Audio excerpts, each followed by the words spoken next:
सुप्रभात बच्चों, second semester में आप सभी का स्वागत है। और इसकी शुरुआत हम करते हैं कोकिला के पाठ 10 ममता की पुकार से। तो सबसे पहले आज हम इसकी रीडिंग करेंगे, ठीक है बेटा।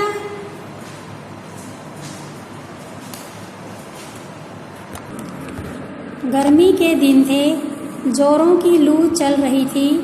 दमयंती अपने घर में बैठी चरखा कात रही थी। तभी किसी ने दरवाजा खटखटाया।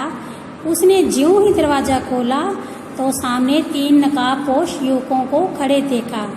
उन्हें देखकर वह एकदम डर सी गई। तीनों नकाबपोश अंदर आए। उन्होंने सारा घर छान मारा, परंतु उन्हें कुछ भी नहीं मिला।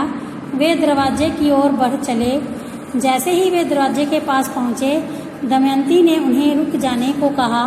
दमयंती एक हाथ में शरबत से भरा जग और दूसरे हाथ में गिलास लिए हुए थी। उसने उन युवकों से शरबत पीने का आग्रह किया, परंतु तीनों युवक चुपचाप खड़े रहे। दमयंती ने उन्हें बार बार शरबत पीने के लिए कहा। उसके इस प्रकार बार बार आग्रह करने पर एक युवक ने इसका कारण जानना चाहा। दमयंती की आंखें भर आई।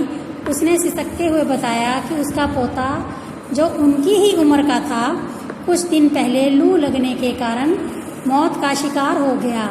इसीलिए मैंने सोचा कि गर्मी के कारण तुम लोगों को प्यास लगी होगी। युवकों ने उसके हाथ से एक एक गिलास शरबत पिया।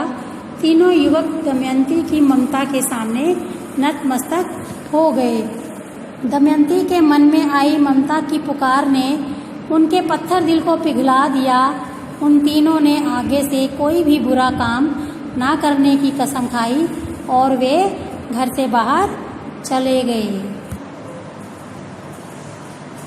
बेटा, ममता की पुकार कहानी का सारांश मैं एक बार आपको फिर से सुना देती हूँ ताकि आपको कहानी अच्छी तरह से समझ आ जाए। दमयंती नाम की महिला अपने घर में एक दिन चरखा काट रही थी कि किसी ने उसके घर का दरवाजा खटखटाया। जब उसने दरवाजा खोला तो 3 नकाबपोश लड़के उसके घर के अंदर घुस गए। वो चोरी करने के लिए आए थे। उन्होंने सारा घर छान मारा, लेकिन उन्हें कुछ भी नहीं मिला।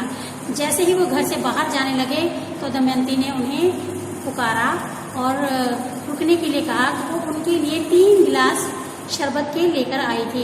तो उसने उन तीनों को शरबत पीने के लिए कहा, लेकिन जब पहले तीनों नवयुवकों ने शरबत पीने से मना कर दिया तो बार बार जैसे आग्रह करने लगी, बार बार उनको पीने के लिए कहने लगी।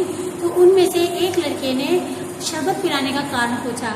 तो उसने बताया कि उसका एक पोता था कि जो उनकी ही उम्र का था, तो उसको लू लगने के कारण उसकी मृत्यु हो गई थी।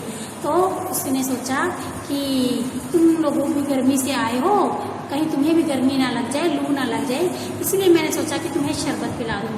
तो उसकी यह ममता देखकर उन तीनों लड़कों का जो मन था वो पिघल गया और वो उसकी ममता के आगे नतमस्तक हो गए और उन्होंने आगे से भविष्य में कोई भी बुरा काम ना करने की कसम खाई।